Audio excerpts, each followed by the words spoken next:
Hi, everyone. Welcome to the Writing for Peace Friday Live series. I'm Carmel Mall. My co-host is journalist, author, editor, and teacher Brad Wetzler. Hi, Brad. He's up there muted. Tonight, we welcome poet Martín Espada to our series.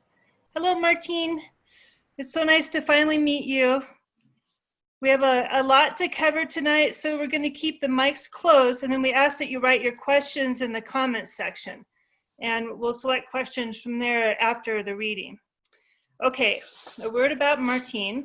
Martín Espada was born in Brooklyn, New York in 1957. He has published more than 20 books as a poet, editor, essayist, and translator. His many honors include the Ruth Lilly Poetry Prize, the Shelley Memorial Award, the Robert Creeley Award, the National Hispanic Cultural Center Literary Award, an American Book Award, an Academy of American Poets Fellowship, the Revson Fellowship, and a Guggenheim Fellowship. The Republic of Poetry was a finalist for the Pulitzer Prize. His book of essays and poems, Zapata's Disciple, 1998, was banned in Tucson as part of the Mexican-American Studies program outlawed by the state of Arizona and reissued by Northwestern University Press. A former tenant lawyer, Espada is a professor of English at the University of Massachusetts-Amherst. And I wanted to read a quick quote from the Poetry Foundation.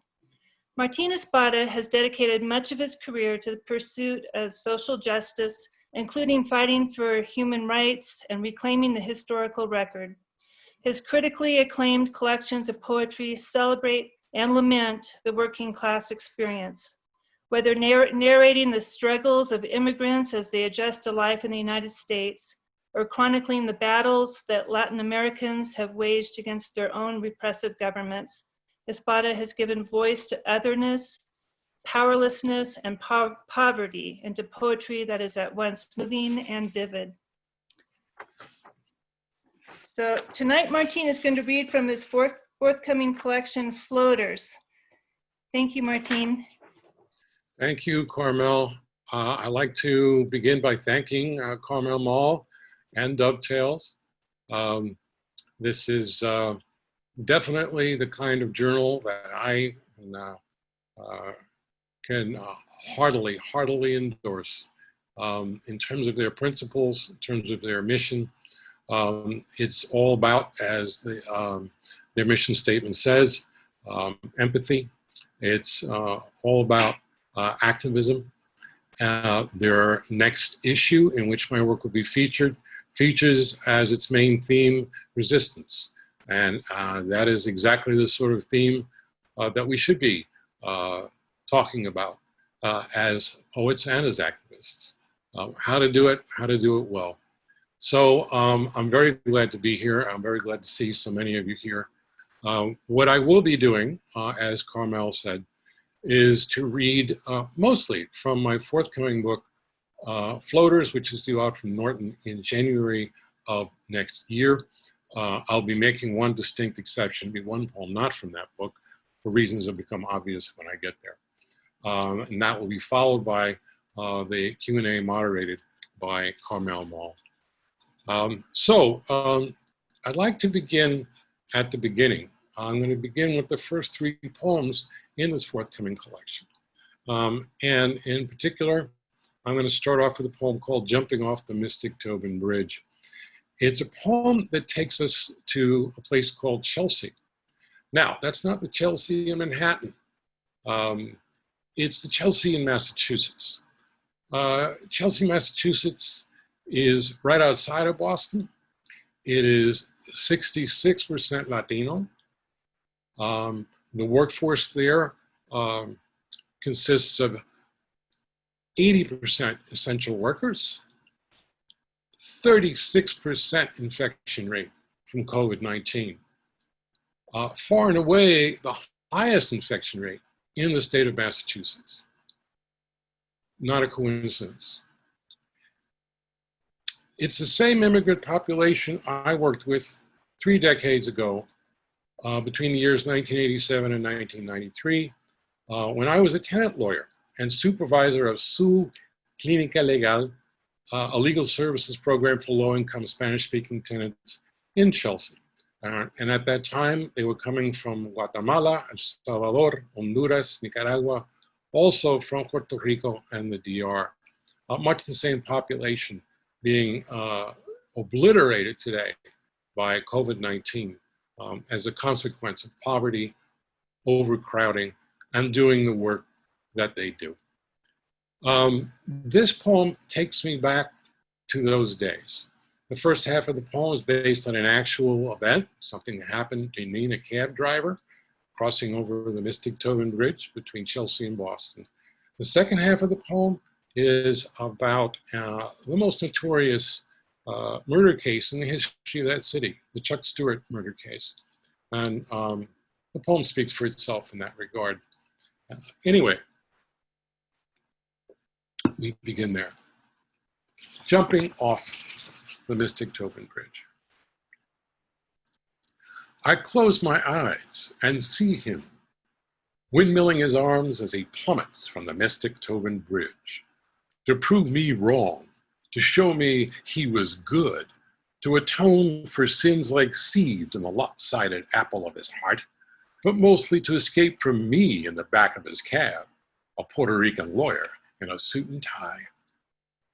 I hated the 111 bus, sweltering in my suit and tie with the crowd in the aisle, waiting to hit a bump on the Mystic Tobin Bridge so my head would finally burst through the ceiling like a giraffe on a circus train. I hated the 111 bus after eviction day in Chelsea District Court, translating the landlords and judges into Spanish so the tenants knew they had to stuff their clothing into garbage bags and steal away again, away from the 40-watt squint that followed them everywhere, that followed me because I stood beside them in court. I would daydream in the humidity of the bus, a basketball hero, flipping the ball up pages of the law into the wastebasket at the office as the legal aid lawyers chanted my name. I hated the 111 bus. I had to take a taxi cab that day. "What the hell are you doing here?" said the driver of the cab to me in my suit and tie. "You gotta be careful in this neighborhood. There's a lot of Jose's around here." The driver's great-grandfather staggered off a boat so his great-grandson could one day drive me across the Mystic Tobin Bridge, but there was no room in the taxi for chalk and a blackboard. He could hear the sawing of my breath as I leaned into his ear past the bulletproof barricade somehow missing and said, "I'm a Jose." I could see a 40-watt squint in his rearview mirror. "I'm Puerto Rican," I said. It was exactly 5 p.m. and we were stuck in traffic in a taxi on the Mystic Tobin Bridge. The driver stammered his own West Side story without the ballet, how a Puerto Rican gang stole his cousin's wallet years ago. "You think I'm gonna rob you?" I said, in my suit and tie, close enough now to tickle his ear with the mouth of a revolver. I could hear the sawing of his breath. He still wanted to know what I was doing there. "I'm a lawyer. I go to court with all the Jose's," I said. Stalled traffic steamed around us, the breath of cattle in the winter air. Where you going for the holidays?" the driver said. I thought about Christmas Eve in court, eviction orders flying from the judge's bench, when tenants without legal aid lawyers and children old enough to translate the English of the summons did not answer to their names. Every year, the legal aid lawyers told a joke about the Christmas defense. "Your Honor, it's Christmas." I said to the driver, "I will be spending Christmas right here with my fellow Jose's." The driver shouted, "What do you want me to do? Get out of this cab and jump off the bridge?" We both knew what he meant. We both knew about Chuck Stewart, the last man to jump off the Mystic Tobin Bridge. Everybody knew how Chuck drove his wife to Mission Hill after birthing classes to flash and pop in the dark when he shot her in the head and himself in the belly. Everybody knew how he conjured a black carjacker on the crackling call to 911, the way the Mercury Theater on the air conjured Martians in New Jersey on the radio half a century before. Everybody knew how 100 cops pounded on door after door on the projects of Mission Hill, locking a black man in a cage for the world to see, like the last of his tribe on exhibit at the World's Fair. Everybody knew how Chuck would have escaped, cashing the insurance check to drive away with a new Nissan, but for his brother's confession, the accomplice throwing the Gucci bag with makeup, the wedding rings, and a gun off the dizzy bridge in Revere. Everybody knew how Chuck parked his new car on the lower deck, left a note, and launched himself deep into the black water. How the cops hauled his body from the river by lunchtime, and I walked into the office to tell the secretary, Chuck Stewart just jumped off the Mystic Tobin Bridge. I said nothing to the driver. I almost nodded yes in the rearview mirror. I confess, for a flash, I wanted him to jump.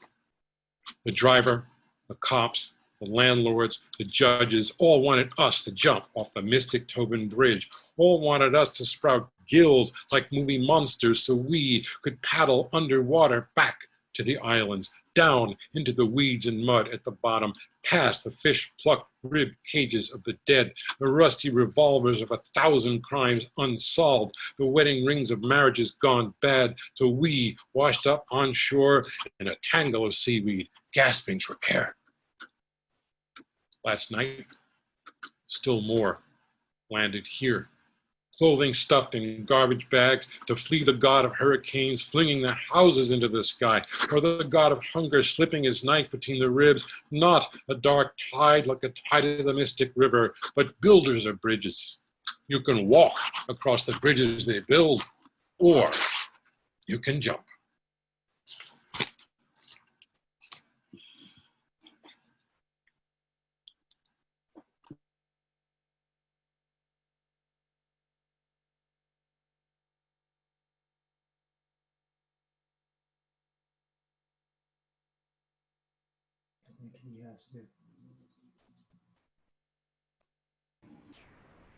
You're muted.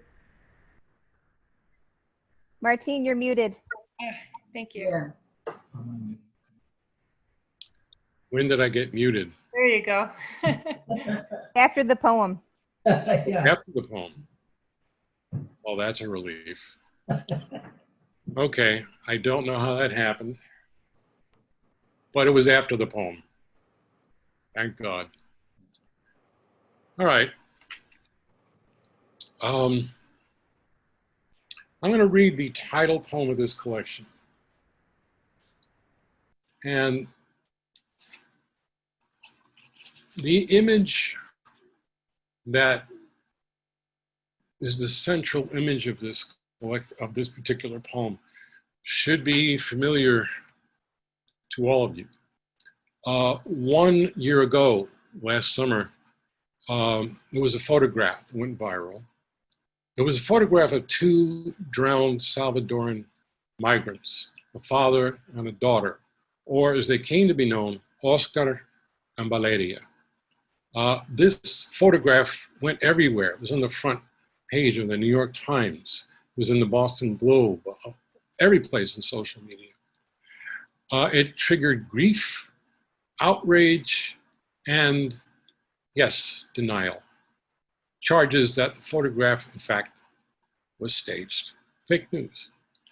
In particular, that came from one source. It was the I'm 1015 Border Patrol Facebook group where this charge was made. And so this poem began as an argument with that post on the I'm 1015 Border Patrol Facebook group page. The title comes from the phrase commonly used by Border Patrol agents to describe those who drown crossing over. Floaters. Epigraph. Okay, I'm gonna go ahead and ask, have y'all ever seen floaters this clean? I'm not trying to be an ass, but I have never seen floaters like this. Could this be another edited photo? We've all seen the Dems and liberal parties do some pretty sick things. Anonymous post. I'm 1015 Border Patrol Facebook group. Like a beer bottle thrown into the river by a boy too drunk to cry. Like the shard of a styrofoam cup drained of coffee, brown as the river. Like the plank of a fishing boat broken in half by the river, the dead float. And the dead have a name. Floaters, say the men of the Border Patrol, keeping watch all night by the river, hearts pumping coffee as they say the word floaters, soft as a bubble, hard as the shoe as it nudges the body to see if it breathes, to see if it moans, to see if it sits up and speaks. And the dead have names. A feast day parade of names, names that dress all in red, names that twirl skirts, names that blow whistles, names that shake rattles, names that sing in praise of the saints. Say Oscar Alberto Martinez Ramirez. Say Angie Valeria Martinez Avalos. See how they rise off the tongue, a calling of bird to bird somewhere in the trees above our heads, trilling in the dark heart of the leaves. Say what we know of them, now they are dead. Oscar slapped dough for pizza with oven-blistered fingers. Daughter Valeria sang, banging a toy guitar. He slipped free of the apron he wore on the blast of the oven, sold the motorcycle he would kick till it sputtered to life, counted off pesos for the journey across the river, and the last of his 25 years, and the last for 23 months. There is another name that beats its wings in the heart of the trees. Say, Tanya Vanessa Avalos, Oscar's wife and Valeria's mother, who witnessed stumbling along the river. Now their names rise off her tongue. Say Oscar y Valeria. He swam from Matamoros across to Brownsville. The girl slung around his neck, stood her in the weeds on the Texas side of the river, swore to return with her mother in hand, turning his back as fathers do, who later say, I turned around and she was gone.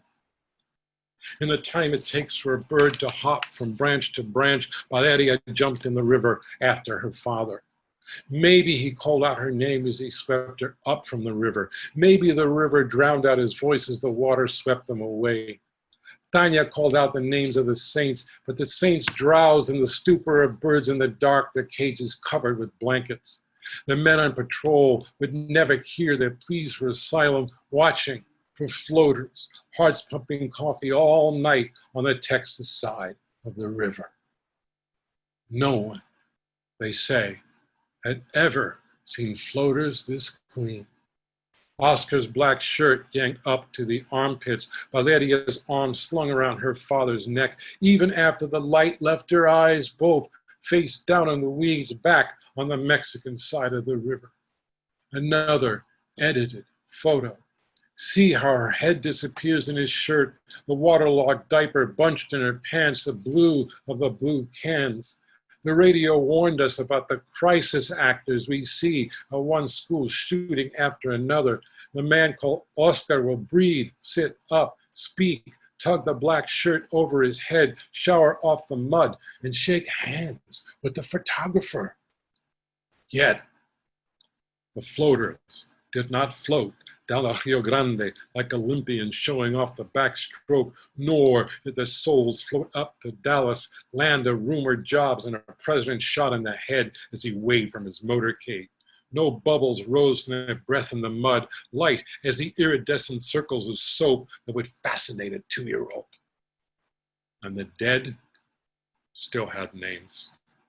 Names that sing in praise of the saints, names that flower in blossoms of white, a cortege of names dressed all in black, trailing the coffins to the cemetery. Carve their names in headlines and gravestones they would never know in the kitchens of this cacophonous world. Enter their names in the book of names. Say Oscar Alberto Martinez Ramirez. Say Angie Valeria Martinez Avalos. Bury them in a corner of the cemetery named for the sainted Archbishop of the Poor, shot in the heart saying mass, bullets bought by the taxes I paid when I worked as a bouncer and fractured my hand 40 years ago, and bumper stickers read, El Salvador is Spanish for Vietnam. when the last bubble of breath escapes the body. May the men who speak of floaters, who have never seen floaters this clean, float through the clouds to the heavens, where they paddle the air as they wait for the saint who flips through the keys on his ring like a drowsy janitor till he fingers the key that turns the lock and shuts the gate on their babble-tongued faces, and they plunge back to earth, a shower of hailstones pelting the river, the Mexican side of the river.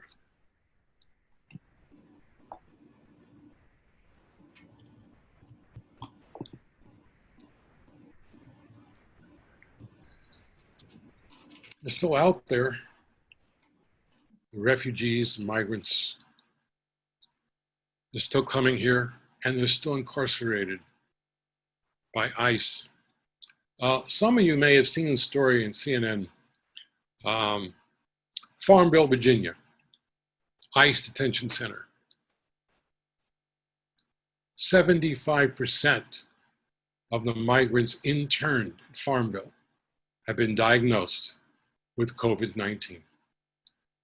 75%.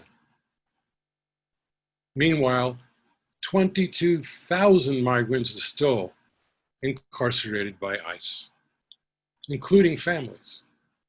There are still kids in cages. Some of you may recall the campaign against the internment center at Tornillo, Texas, near El Paso. Tornillo was one of those places set up to intern migrant adolescents. And there was a campaign spearheaded by activists like Josh Rubin and my friend, human rights lawyer, Camilo Perez Bustillo. Camilo interviewed many of those kids. And that's where I got the details in the following poem. So here's an example of activism from without, but also resistance from within. That's what closed this camp. Activism works. Resistance works. We just have to keep going. Tornillo is the proof. So here's the poem that came out of it for me.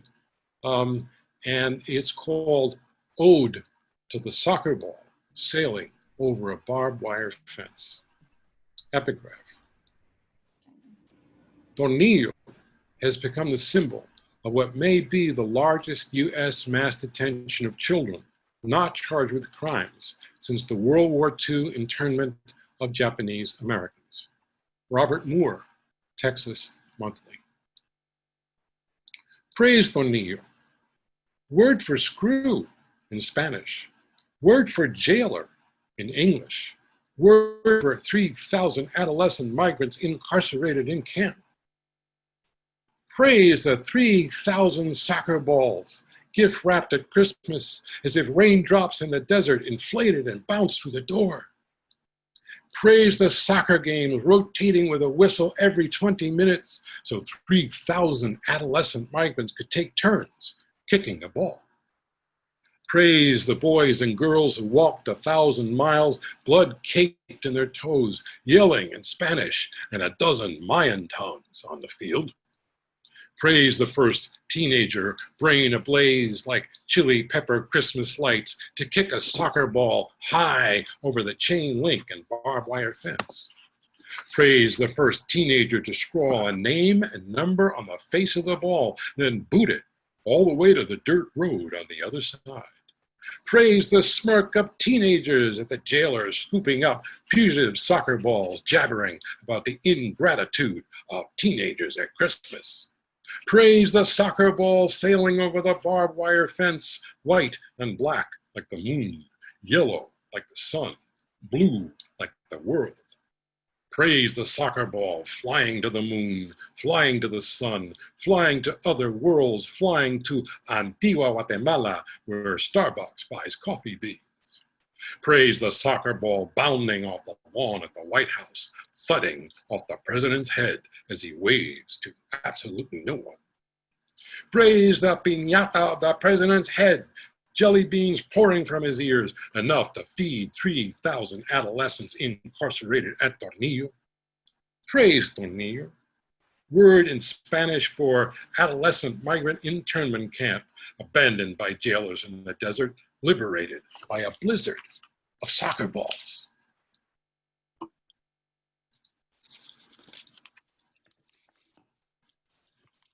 And so we see resistance all around us.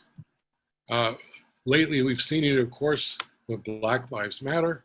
We've seen it with huge street demonstrations. We've seen statues coming down. I felt good about those statues and the Confederacy coming down, even the statues of Juan de Oñate, the conquistador in New Mexico. There was another statue that came down, though, and there's been surprisingly little ink devoted to it. And that was a statue of Frederick Douglass.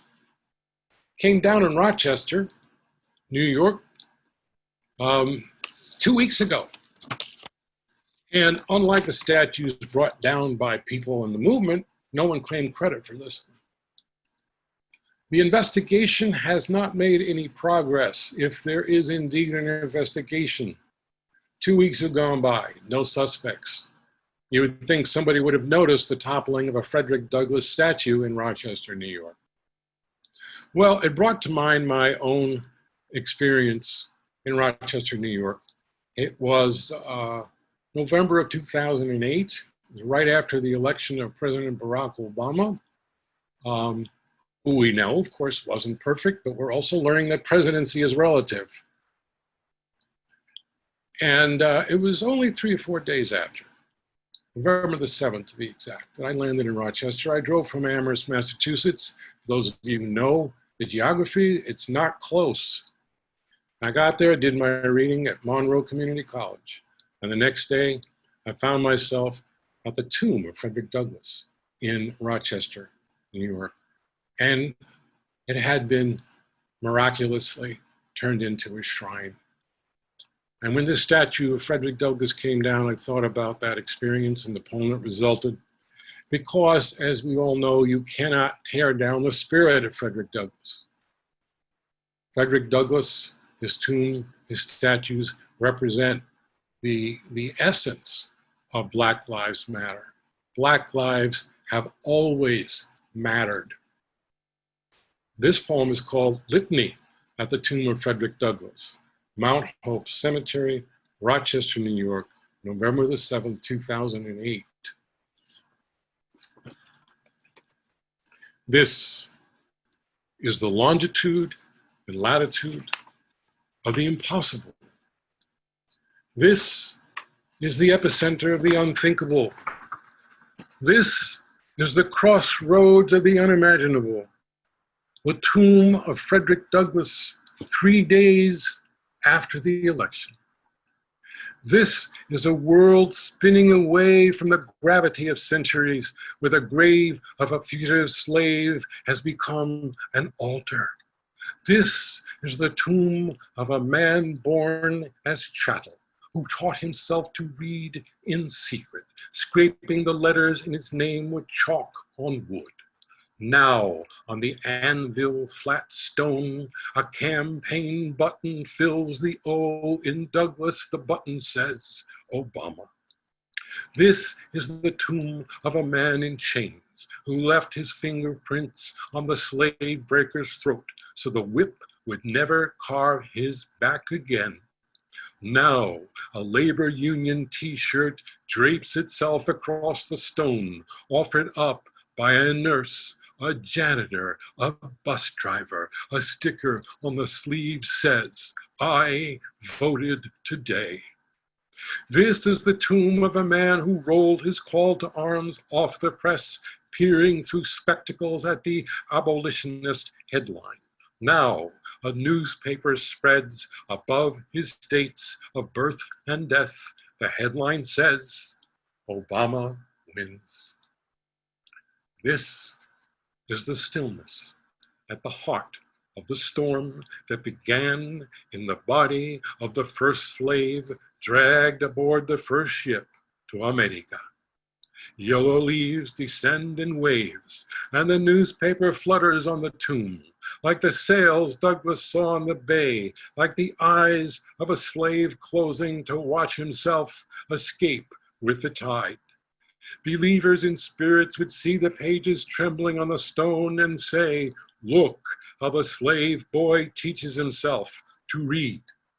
I say a prayer, the first in years, that here we bury what we call the impossible, the unthinkable, the unimaginable, now and forever.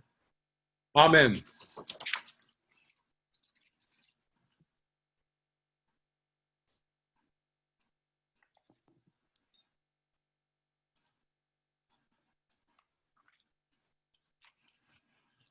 And there is a note of hope. Feels different reading that poem now. Well, we're asking the question, all of us, the same question, I think. What can I do? What constitutes activism? What constitutes resistance? I'm one person. Well, many of us are teachers. I'm going to go out on a limb here. Many of us here, gathered here, are teachers. Teaching, indeed, can well be a form of activism. Teaching can indeed well be a form of resistance. I think it's important to remember that, especially nowadays, when we sometimes hear that teachers are, well, they're afraid to go back to work. They're pampered, they're spoiled, they're privileged. I want to read a poem about one particular teacher who put herself on the line day after day to the point where she cracked her head open and still went to school. And I'm referring, of course, to my own wife, Laura Marie Schmidt, who is a poet in her own right with 4 books in print. I'm also referring to her time teaching at Bay State Academy in Springfield, Massachusetts, inner city school, overwhelming majority of students being Puerto Rican, as a matter of fact, and also African American as well. And outlawed, of course, is a poetic form we inherit from the French. It's about 2 lovers parting at dawn, and boy, did we. Outlawed with concussion. Epigraph. Poverty is black ice. Nomi Ayala. You leave me, sleeping in the dark. You kiss me, and I stir. Fingers in your hair, eyes open, unseeing. You leave me asleep every morning, commuting to the school in the city at sunrise. The landlord's driveway, a muddy creek, ices over hard after the freezing rain clatters all night. Your feet fly up, your head slamming the ground, an eclipse of the sun flooding your eyes. You sleep under the car. No one knows how long you sleep. You awake with 100 ice picks stabbing your eardrums. You awake, coat and hair soaked, and somehow drive to school. You remember to turn left at the Smith & Wesson factory. The other teachers lead you by the elbow to Mercy Hospital, where you pause when the nurse asks your name, where you claim your pain level is a 4, and they slide you into the white coffin of an MRI machine. You hold your breath. They fill your brain. Concussion. The word we use for the boxer plunging face first to the canvas after the uppercut blindsided him, not the teacher commuting to school at sunrise in a Subaru Crosstrek. Yet, you would drive, ears hammering as they hammer in the purgatory of the MRI. A week before, Isabella came to you in the classroom and said, "Miss, I cannot sleep. 3 days, I cannot sleep." Her boyfriend called at 2 a.m. and she did not pick up. At 3 a.m., a single shot to the head put him to sleep, and he will sleep forever. His body hidden beneath a car in a parking lot on Maple Street, the cops, the television cameras, the neighbors, all gathering at the yellow-taped carnival of his corpse. You said to Isabella, take this journal, write it down. You don't have to show me. You don't have to show anyone. On the cover of the journal you bought at the drugstore was the word dream. Isabella sat there in your classroom, at your desk, pencil waving in furious circles. By lunchtime, as her friends slapped each other, Isabella slept, head on the desk, face pressed against the pages of the journal. This is why I watch you sleep at 3 a.m. when the sleeping pills fail to quell the strike meeting in my brain. This is why I say to you, when you kiss me in my sleep, don't go, don't go. You have to go.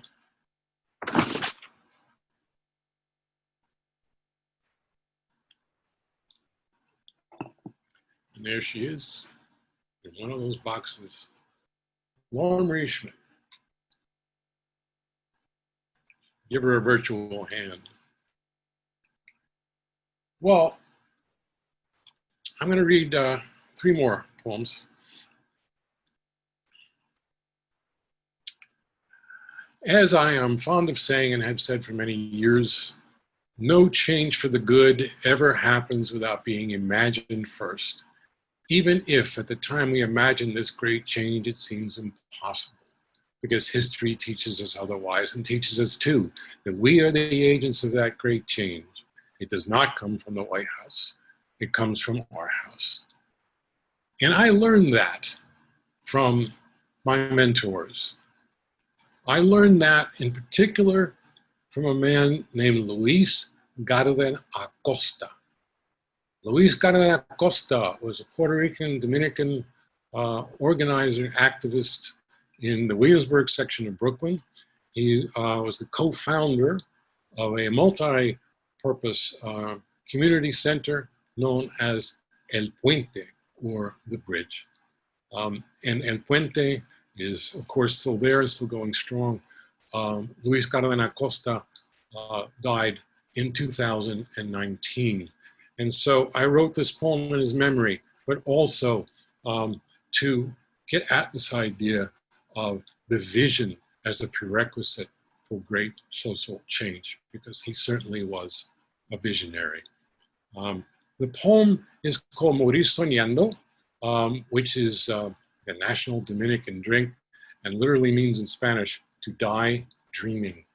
Morir Soñando, for Luis Garden Acosta, 1945 to 2019, Brooklyn, New York.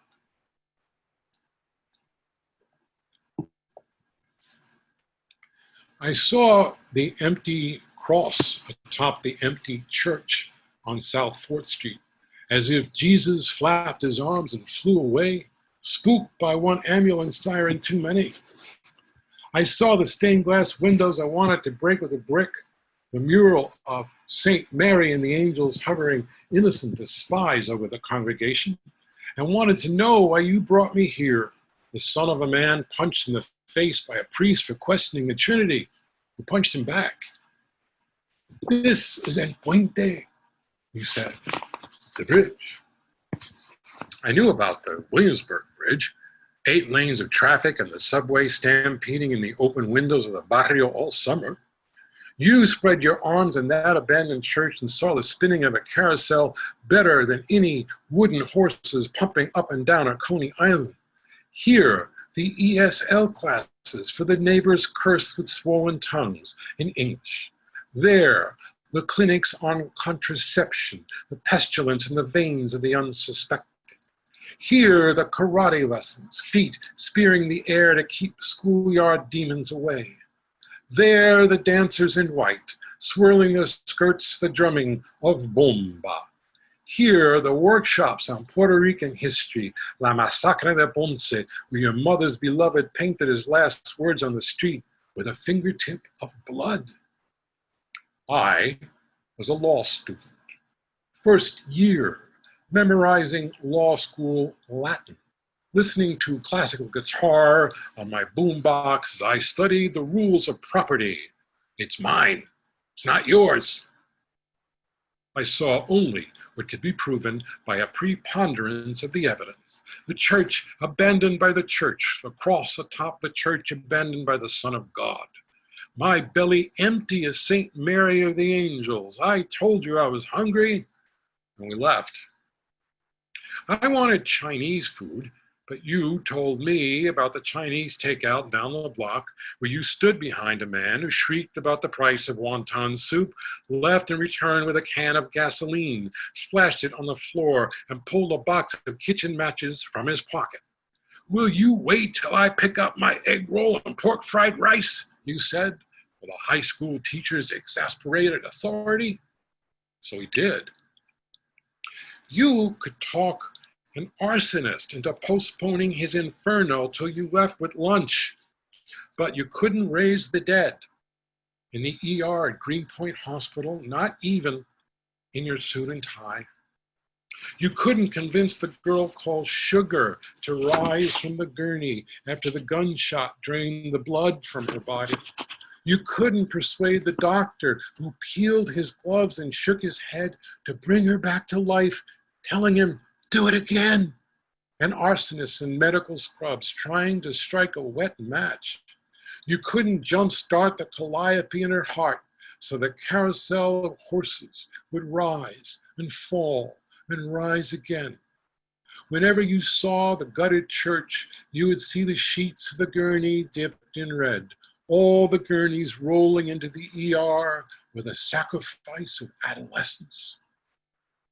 We walked to the luncheonette on Havemeyer Street. A red awning announced, Morir soñando. To die dreaming, you said, from the DR, my mother's island. The boy at the counter who spoke no English, brown as my father, called Martín like me, grinned the way you grinned at El Puente once, Saint Mary of the Angels. He squeezed the oranges into a drizzle of juice with evaporated milk, cane sugar, and ice, shook the elixir, and poured it till the froth spilled over the lip of the glass. Foam freckled my snout as I raised my hand for another. Intoxicated by Morir Soñando number 3 and the prophet gently rocking at my table, I had a vision. ESL classes, healing the jaws wired shut by English, clinics full of adolescents studying the secrets of the body, unspeakable in the kitchen or the confessional, karate students landing bare feet on the mat with a thump and grunt in unison, bomba dancers twirling to a song in praise of Yoruba gods abolished by the priests, the words of Puerto Rican rebels painted on the walls by brushes dipped in every color, pressed in the pages of notebooks by a generation condemned to amnesia. Morir soñando. Luis, I know you died dreaming of South 4th Street. The banners that said no to the toxic waste plant down the block, or the Navy bombarding an island of fishermen for target practice thousands of miles away. Morir soñando. I know you died dreaming of the gigantes, carnival máscaras bristling with horns that dangle with the angels at El Puente. Morir soñando. I know you died dreaming of the next El Puente. Morir soñando. I know you died dreaming of the hammer's claw, the drill whining to the screw, the dust like snow in a globe, then the shy genius raising her hand in the back of the room. Morir soñando. I know you died dreaming of the poets who stank of weed in the parking lot, then stood before the mic you electrified for them and rubbed their eyes when the faces in their poems crowded there, waiting for the first word so we could all die dreaming. Morir soñando, intoxicated by the elixir of the tongue. Oh, rocking prophet at my table.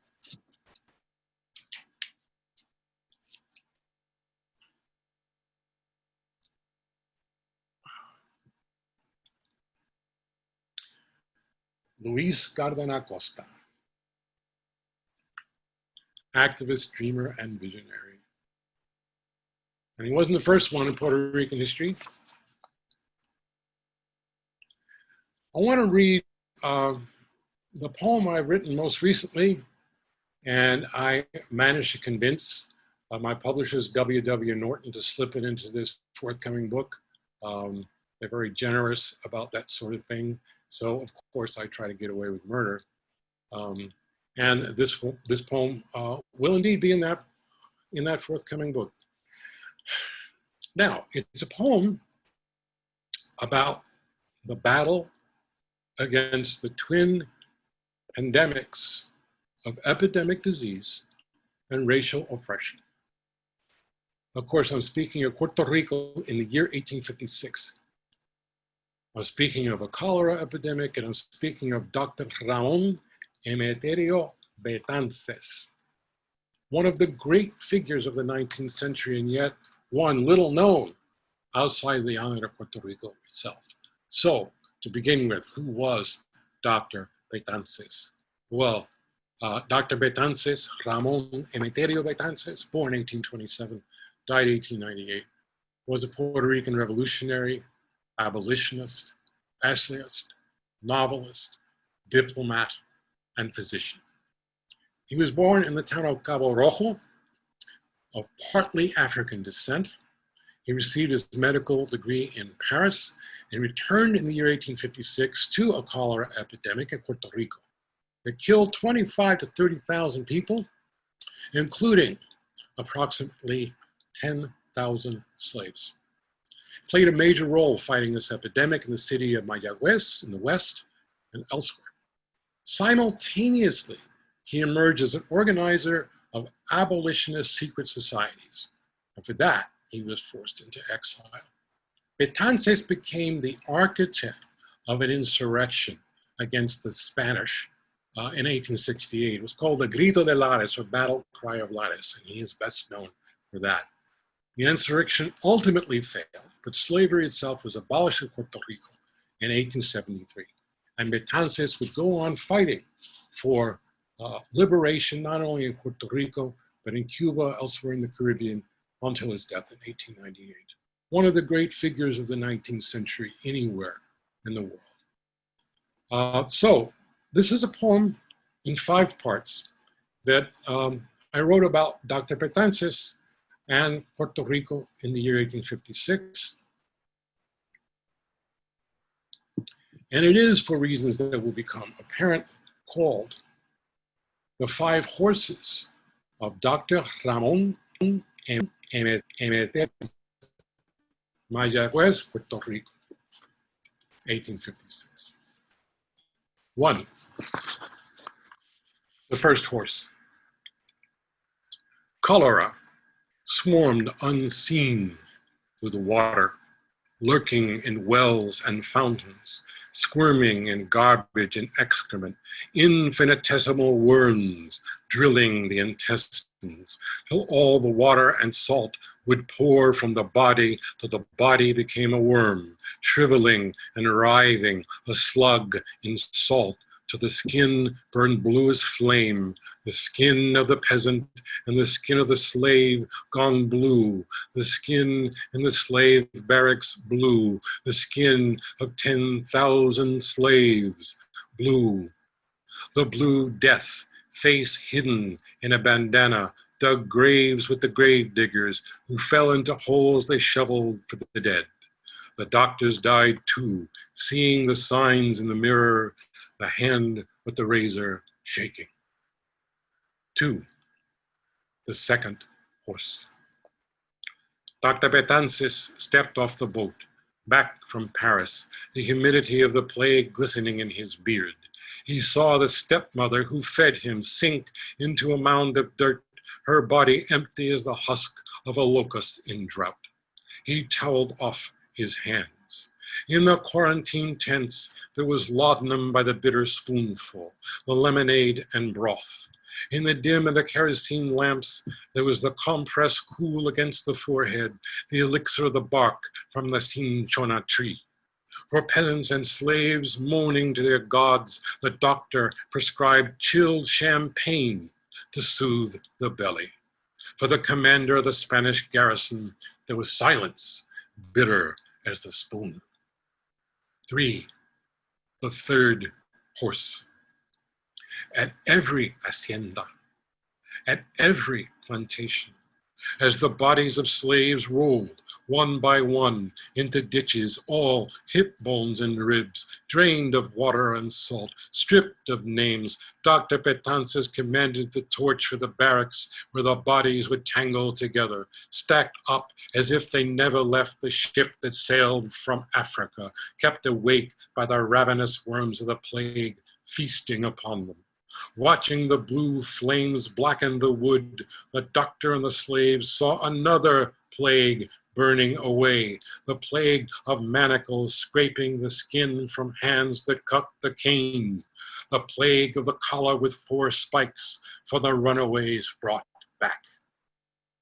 4, the fourth horse. The pestilence of the masters, stirred by spoons into the coffee of the world, spread first at the marketplace, at auction, the coins passing from hand to hand. So Dr. Betances began, at church, with 25 pesos and pieces of 8 pirate coins dropped into the hands of slaves to drop into the hands of masters buying their own infants at the baptismal font. The secret society of abolitionists shoved rowboats full of runaways off the docks in the bluest hour of the blue night, off to islands without masters. Even the doctor would strangle in the executioner's garrote, spittle in his beard, if the soldiers on watch ever woke up from the opiate of empire. 5, the fifth horse.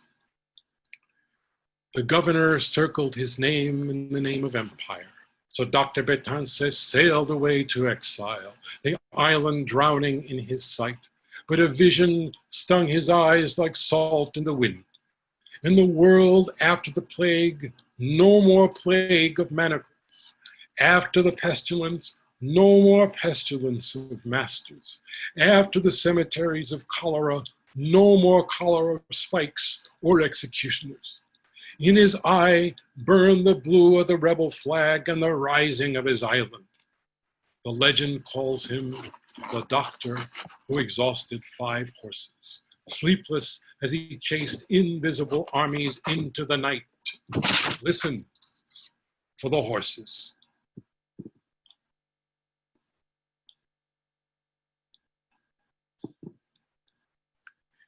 And this is what it means to have vision in a time of pandemic, vision of a better world.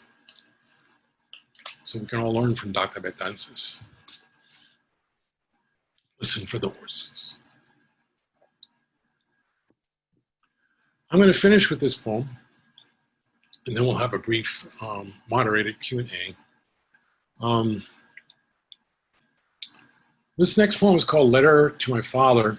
Now, this was actually pointed out to me the first time I did a Zoom reading in this office of mine. But if you look directly over my shoulder here, you can see a star in a field of blue. That is a Puerto Rican flag. It is wrapped around a box. Inside the box are my father's ashes. And that, in fact, is central to the last poem I'll be reading tonight. That's my father, Frank Espada, Francisco Luis Espada. He was born in 1930 and died in 2014. His birthplace, Outlawed, Puerto Rico, way up in the mountains of the island. My grandmother, his mother, was born there. My great-grandfather was the mayor of that same town. And yet, according to many, including the journalist John Lee Anderson, as he put it in the New Yorker, Utuado became the epicenter of Hurricane Maria. in 2017. Hurricane Maria, which of course, as you may know, left well over 3,000 people dead between the forces of nature and the forces of neglect, between the hurricane called Maria and the hurricane called Trump. And so it was, as this was happening, and as I was witnessing this from a great distance, watching on television, watching on the internet, helpless, I began to talk to my father. I began to talk to his ashes in the box. And that's how the following poem came to be. Everything he says in the poem, he actually said during the course of his life. And simply remember it here. So this is called Letter to My Father, October 2017. You once said, "My reward for this life will be 1,000 pounds of dirt shoveled in my face." You were wrong. You are 7 pounds of ashes in a box, a Puerto Rican flag wrapped around you next to a red brick from the house in Douala where you were born, all crammed together on my bookshelf. You taught me there is no God, no life after this life, so I know you're not watching me type this letter over my shoulder. When I was a boy, you were God. I watched from the 7th floor of the projects as you walked down into the street to stop a public execution. A big man caught a small man stealing his car, and everyone in Brooklyn heard the car alarm wail of the condemned, "He's killing me!" At a word from you, the executioner's hand slipped from the hair of the thief. "The kid was high," was all you said when you came back to us. When I was a boy, and you were God, we flew to Puerto Rico. You said, "My grandfather was the mayor of Utuado. His name was Buenaventura. That means good fortune." I believed in your grandfather's name. I heard the tree frogs chanting to each other all night. I saw banana leaf and elephant palm sprouting from the mountain's belly. I gnawed the mango's pit, and the sweet yellow hair stuck between my teeth. I said to you, "You came from another planet. How'd you do it?" You said, "Every morning, just before I woke up, I saw the mountains." Every morning, I see the mountains. In Utuado, 3 sisters, all in their 70s, all bedridden, all Pentecostales who only left the house for church, lay sleeping on mattresses spread across the floor when the hurricane gutted the mountain the way a butcher slices open a dangled pig, and a rolling wall of mud buried them, leaving the 4th sister to stagger into the street screaming like an unheeded prophet about the end of the world. In Utuado, a man who cultivated a garden of aguacate and carambola, feeding the avocado and star fruit to his nieces from New York, saw the trees in his garden beheaded all at once like the soldiers of a beaten army, and so hanged himself. In Utuado, a welder and a handyman rigged a pulley with a shopping cart to ferry rice and beans across the river where the bridge collapsed, witnessed the cart swaying above so many hands that raised a sign that told the helicopters, "Campamento Los Olvidados," Camp of the Forgotten. Los Olvidados? Wait. 7 hours in line for a government meal of Skittles and Vienna sausage, or a tarp to cover the bones of a house with no roof, as the fungus grows on their skin from sleeping on mattresses drenched with the spit of the hurricane. They drink the brown water, waiting for microscopic monsters in their bellies to visit plagues upon them. A nurse says, "These people are going to have an epidemic. These people are going to die." The president flips rolls of paper towels to a crowd at a church in Guaynabo, Zeus lobbing thunderbolts on the locked ward of his delusions. Down the block, cousin Ricardo, Bernice's boy, says that somebody stole his can of diesel. I heard somebody ask you once if Puerto Rico needed to be free, and you said, 3 pulgadas de sangre en la calle, 3 inches of blood in the street. Now, 3 inches of mud flow through the streets of Utuado, and troops patrol the town, as if guarding the vein of copper in the ground, as if a shovel digging graves in the backyard might strike the ore below, as if La Brigada, swinging machetes to clear the road, might remember the last uprising.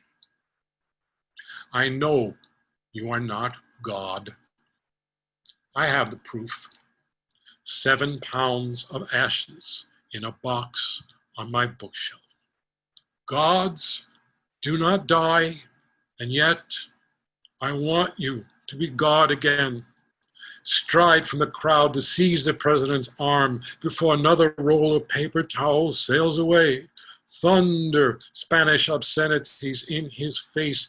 Banish him to a roofless rainstorm in Utuado, so he unravels one soaked sheet after another till there is nothing left but his cardboard heart. I promised myself I would stop talking to you, white box of gray grit. You were deaf even before you died. Hear my promise now.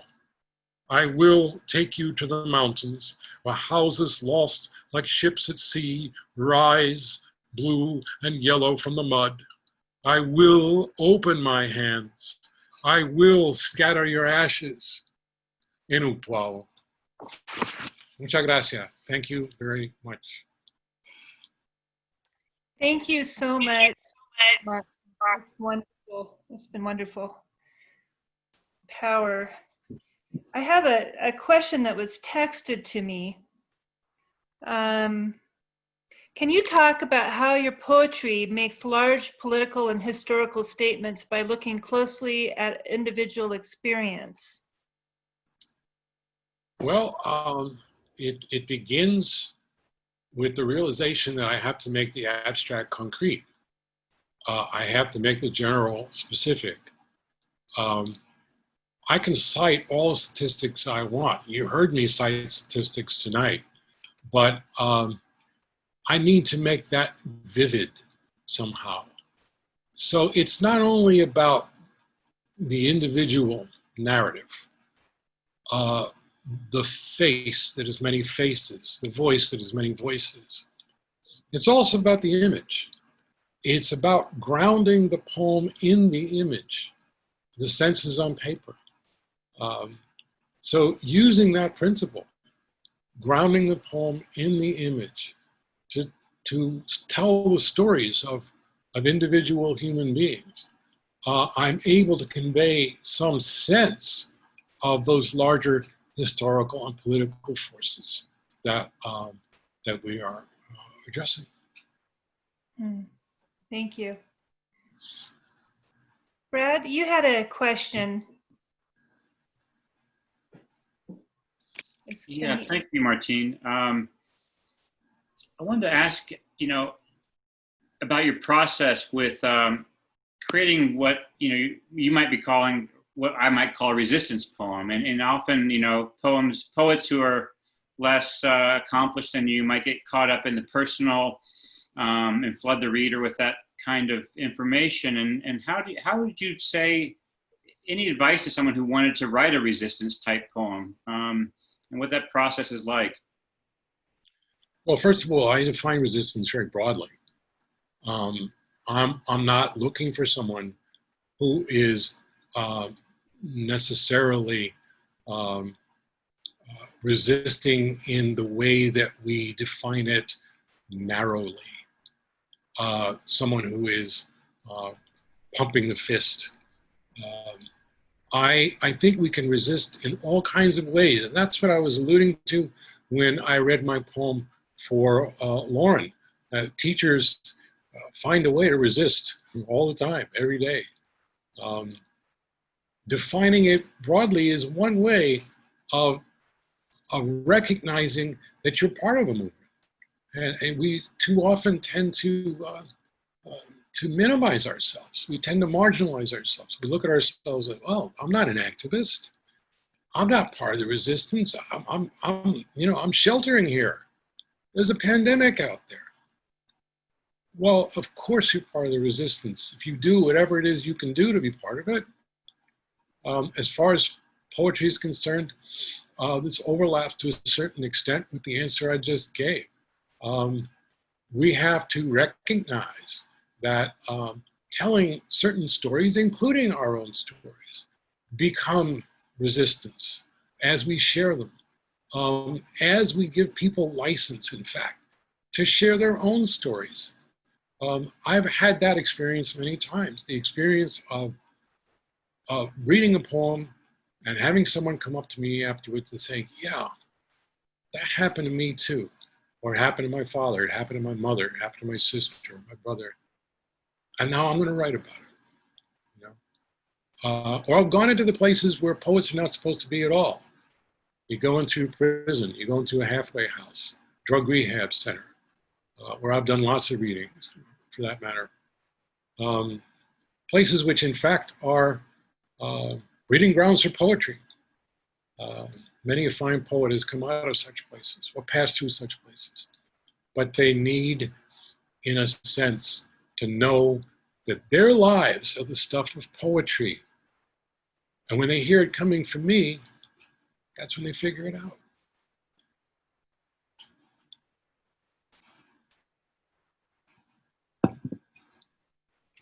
Thank you. I know we're technically out of time, but there's a couple of other questions. Do we have time to go through those? Michael says, I'm mesmerized by the musicality of your poetry. I've always been told that poetry is meant to be heard and not read. Could you talk about how you go about capturing your rhythm and phrasing in the text so that somebody outside of this Zoom call might hear something similar to what I just heard? Well, first of all, I don't know if anybody outside of the Zoom call is going to hear what you just heard, because I read it. And, you know, I have my own way of speaking or singing the poem. And yet I don't know sometimes where the poem's going to take me. You know, the poem Morir Soñando, for example, tonight I sung it. I don't always do that. But tonight it took me there. Tonight I sung the poem because the poem was singing to me.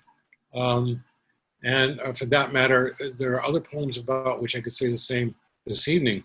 How does the music get into the poem in the first place? It gets in the way everything else gets in during the composition of the poem. In other words, I am a big believer in reading the poem out loud as it's being written. And if it doesn't sound good, out it comes. Now that's tough when I've come across an image that I am particularly smitten with. And like everybody else, I fall in love with my own work, with my own words, right? But what do they say? Kill your darlings, I guess. Ominous phrase, I kind of hate it. But it does refer to the notion that you can't fall in love with line on the page if there might be a better line. And so I test that proposition over and over again. I read the poems out loud, and it has to sound a certain way. It has to resonate a certain way. I think some of it too is the influence of Spanish. Now, obviously, I am Puerto Rican, born in New York City. English is my first language, Spanish my second language. There are some places in Brooklyn where English is still spoken. So, but the influence of Spanish is a constant presence. And you can hear it very directly in a poem like Morir Soñando, but even in the English, I am given to writing with this sort of vowel-heavy English. I am very much enamored of vowels. And those sounds are there because they're so, in part, because they're so prevalent in Spanish.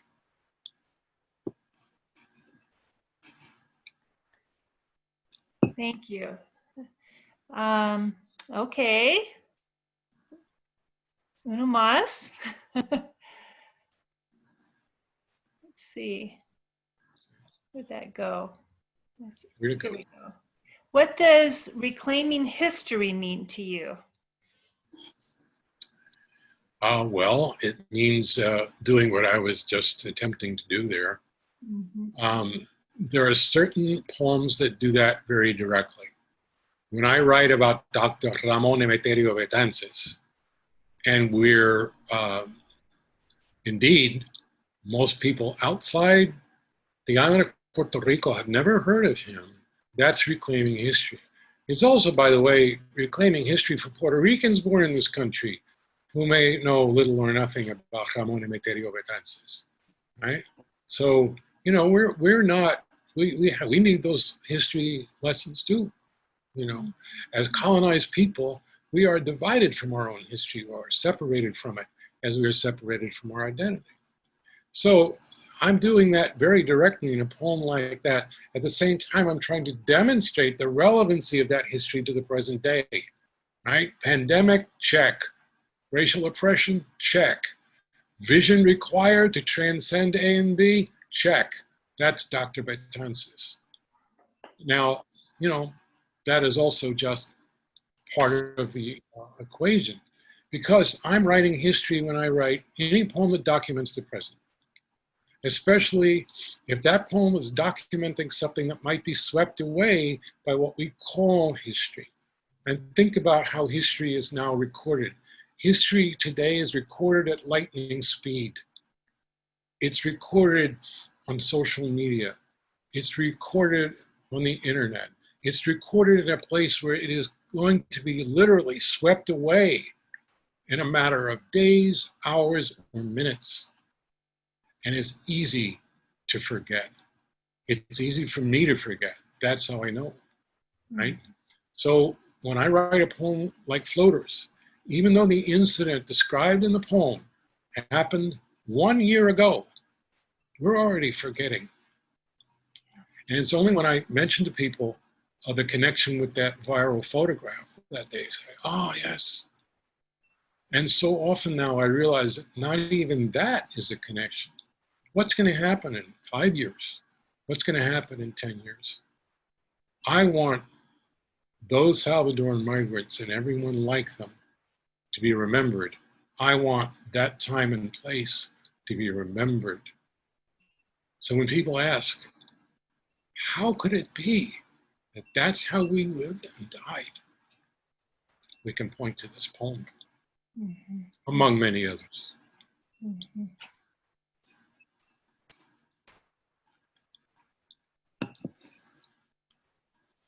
¿Está claro? Thank you.